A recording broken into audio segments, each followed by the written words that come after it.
What is going on, everybody? It is Craig, and I'm back with my top 10 of 2023 review video. Everything in my top 10 list came out this year, although I am going to add in three movies that I do strongly suggest you watch that were not from 2023, but they were new to me this year. Because every year my goal is to watch at least 100 new movies. I did that this year. I just hit 100, but I did get that goal, so yay. Before we get into 2023 flicks, though, which, 2023 was a mixed bag. There definitely was some good movies. I don't know if there was any that, like, oh my god, that's amazing. And I'll even talk about the ones that people think were amazing that I don't agree. The three movies that got honorable mention, from 2018, there's a movie called Penance Lane. And, what is it, on paper, Penance Lane is probably a movie that you're going to look at and see, like, wait, Booker T, Diamond Dallas Page, Tyler Mane in, like, a speaking role, Scott Taylor Compton, who I do like a lot. I know not everyone does, but I enjoy most of her movies. Not all, but most. It's a fun movie. It involves sort of experimentation. There's a lot of really screwed up things. You also have that guy from Dukes of Hazzard in it, Smallville in it. I recommend it. I gave it a 6.5 out of 10. This is how I figure these out. I do like my rating systems, and I go back. But I enjoyed it. It's fun, and I think it's definitely on Tubi. So Penance Lane, number one, 2000, not number one, but the honorable mentions. This is another one, and I got it. Listen, shout out to my boys, Stephen Barry, Jordan Nunn, Haunted Ween. It is from 2000. I'm sorry, it's from 1991. I finally saw it. It was on YouTube. Not a great copy. Apparently, it's really hard to get a copy of it on any sort of hard media. I enjoyed it. Good old-fashioned haunted house gone bad. So, listen, if you like that type of movie, definitely check it out. But my big sort of, like, beneath the surface, secret, be on the lookout, watch this, is a movie called Island Zero. And honestly, I love this movie. I watched, it built slowly. It was sort of a creature feature, but there was some unknown stuff going on. You're trying to figure out what's happening. Strongly recommend Island Zero, and I think that too is also a Tubi watch for me. But okay, so now we officially hit the top 10 list of 2023. And there is a lot of similarities in some of these movies, but the very first one I'm gonna say, so number 10 is It's a Wonderful Knife. Now you might say, like, I saw that, I didn't love it. I only gave it a 5.5. Okay, like I said, this is sort of a mixed bag. I gave a lot. In fact, let's see, the first four movies I gave only 5.5s, but It's a Wonderful Knife. It had potential, and it was a good premise. I'm always down for a good Christmas horror movie. Truthfully, I saw a bunch of new Christmas horror movies this year. A Creature was starring Scott Taylor Compton, not on the list. Although it wasn't a bad film, it just was too muddled. You also have There's Something in the Barn. Something in the Barn I thought was a fun movie, but still not on the list there. So, of the new ones I saw, number 10, It's a Wonderful Knife. It was good. It was a cool slasher. It was a good costume. There's definitely some missteps to it, but it does fit at number 10. Number 9 is a random movie called The Craving. And, it had Felicity Lowe's in it, so again, that could be a red flag for some, because it was, but it was a fun random movie. People outside the bar trying to get in. It was a very, it had almost VFW vibes, but nowhere near as good as VFW is. But for number 9 spot, it wasn't a bad watch. Evil Dead Rise. I have that number 8. There's a lot of people that hate this movie. There's some people that adore this movie. I'm kind of in between, and sometimes I'm willing to watch again. If I rate something a 5 above, it means I'd watch it again. That's usually how it works. And on a given day, I might find this even better than a 5.5. It won't move up a ton, but I do think it paid homage to all the tropes that you expect in Evil Dead. The excessive blood, the over-the-top everything, the cheese grating scene was pretty cool. So I did enjoy it. I liked the Evil Dead remake in 2013. Tremendous. Evil Dead Rise was fine for what it was. But, to me, Evil Dead is Ash. And I say that even with respect to the remake.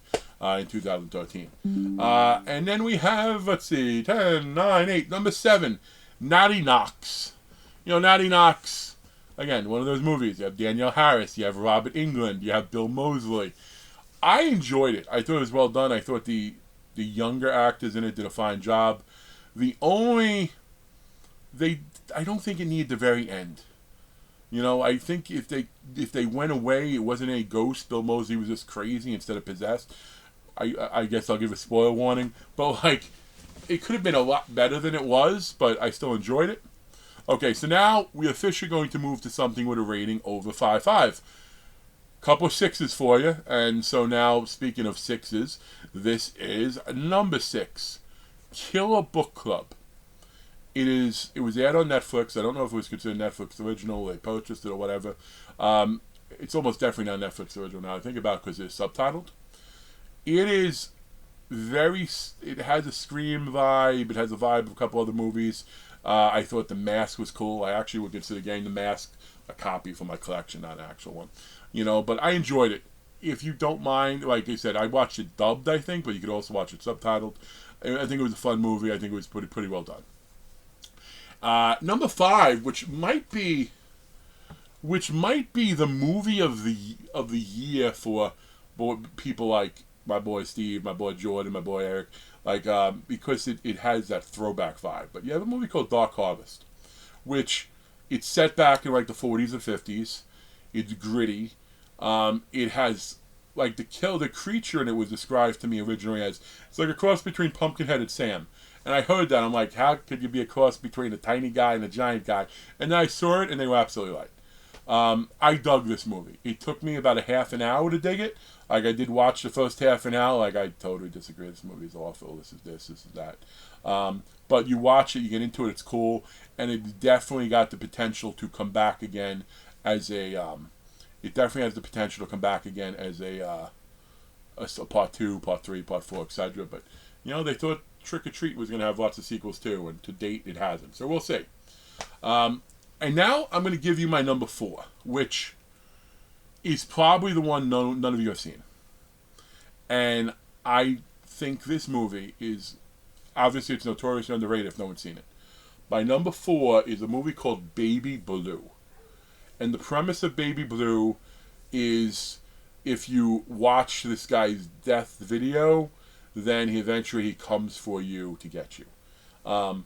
And you might be thinking, oh, that sounds like Ring. That's kind of BS.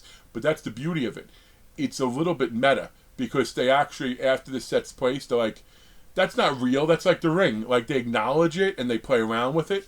There is a scene in Baby Blue that is way more disturbing than the scene in the Barbarian? Barbarian. Way more disturbing than the scene in Barbarian. And if you know what I'm talking about when I say Barbarian, you know what scene I'm talking about. Way more disturbing. It's just, this movie to me, I have weird ways of scaling stuff. I'm treating everything evenly now, so I'm not counting in budgets and stuff. But push comes to shove, movies like Baby Blue and Dark Harvest should be even higher because of what they had to work with. The next 3 movies I give for 1, 2, and 3, which admittedly the top 2 are interchangeable, could easily be up there because the budget is nowhere near the same. Baby Blue, Dark Harvest, strongly recommend them. Now we get to 3. My favorite thing in horror, give me a kill with a mask. That's my area. That's the world I live in. You know, I love all the OG guys, obviously, Jason and Leatherface and even Ghostface to an extent, Myers. You know, Freddy's really the only mask guy that I really adore. Collector, you don't get better than Collector. The fact that Collection never happened upsets me. Or The Collected, whatever they were going to call it. I know Tom Atkins was in it, which would have pushed it over the top. But anyway, since that's said, that's what these final 3 are, and these are all big releases. 2 in the movies and 1 in Amazon Prime. Number 3 for me is totally killer. 1, I'm a sucker for like the older stuff, the throwbacks. You know, I did enjoy some of the things they did going back to the. I want to say going back to the 80s, but I'm getting older. They could have went back to the 90s for all that. For all I remember now, it was a good fun movie. There was a lot of cool things in it, good twists. Like, like some people complain, like, oh, it's woke. No, it's not woke. It's just looking at somebody going back from today to then, and like seeing some of the imagery. You have the mom talking about doing coke. Like, very fun. And number 2 for me is Scream 6, which now almost sadly has aged very poorly. Now that I think about, well, we're pretty much done. Like they're really, it's going to take some either giving Nev Campbell a shit ton of money. They're not going to ever get Jenny Ortega back because you see what she's making on Wednesday. That's not going to, and the other stuff she's into, not going to happen. Melissa Barrera, I think she got a little bit of a raw deal. If you don't yell at me, don't cancel me. If you listen to exactly what she said, she wasn't picking or knocking aside. But anyway. But that said, I did enjoy it. I do think the brother, Randy's cousin or nephew should have died. Come on, he got attacked. You can't get stabbed that many times. But, I thought it was fun. Did it overstep by going to 3? Yeah, maybe a little bit. But it's one of those cases where I didn't, I'm usually really good at figuring out these movies. And I didn't figure out the third killer. I mean, mainly because we thought she was dead. So, yeah. I guess you have to be really good, but I knew Dermot Mulroney was the killer right away, and I figured he had a connection to the kid. I just didn't know the daughter was coming back. Again, I'm throwing spoilers a lot here, but Scream came out in January. So, and my favorite movie of the year was Thanksgiving. And listen, is there recency bias? Probably. It's the last thing I saw that I really enjoyed and got me all popped up. I also got a really cool personal prop for my collection. Go back and look at some of my older videos. You'll see what it was like from the movie. Like that, I did enjoy it. And I do think Thanksgiving, you're going to see several of them going forward. I do think it's opened up. And yes, I did predict the kill on that as well. But it's okay because I think it was well done. Again, Kill in a Mask, the kills were really good in the movie. Whenever there's scenes that make you want to look away from the screen, and I don't say that for me because the only thing that made me look away from the screen in Thanksgiving is when they showed the girl using a Q-tip. I got a weird phobia about that. But, I know the people I was with, when the woman was when they were cutting into the dinner, were, gagging at it. So, when you get a visceral reaction from an audience, there are lots of people, dry heaving at seeing that. So, I enjoyed the hell out of it. Now, Thanksgiving, Scream 6, Totally Killer, could you mangle them together? Yeah, maybe. Any one of the 3 could probably be number 1. Well, we Scream 6 and Thanksgiving could fight it out. I did see lots of other movies this year. Obviously, I said I saw 100 and probably only 30 of them with 2023. I will say, though, one of the big 2023 movies, I purposely waited for that to be my 100th to see. Because I'm I'm pretty sure I'll like it. From everything it says, I got to check it out. And talk to me. I did not enjoy the movie. I actually got the hand from A24 Studios. I thought it was a fun flick. I just think they spent too much time on what happens, and you didn't get enough backstory with anything. You didn't get enough real depth of character. There was a lot of tropes, if you will. And Talk to Me is probably, I have it rated the same as I have rated some of my other, 5.5. And so, listen, could Talk to Me easier replaced Craving or It's a Wonderful Knife sort of on the list? It could have. The reason it didn't is because of expectations. Craving is what it is because no one heard of that movie.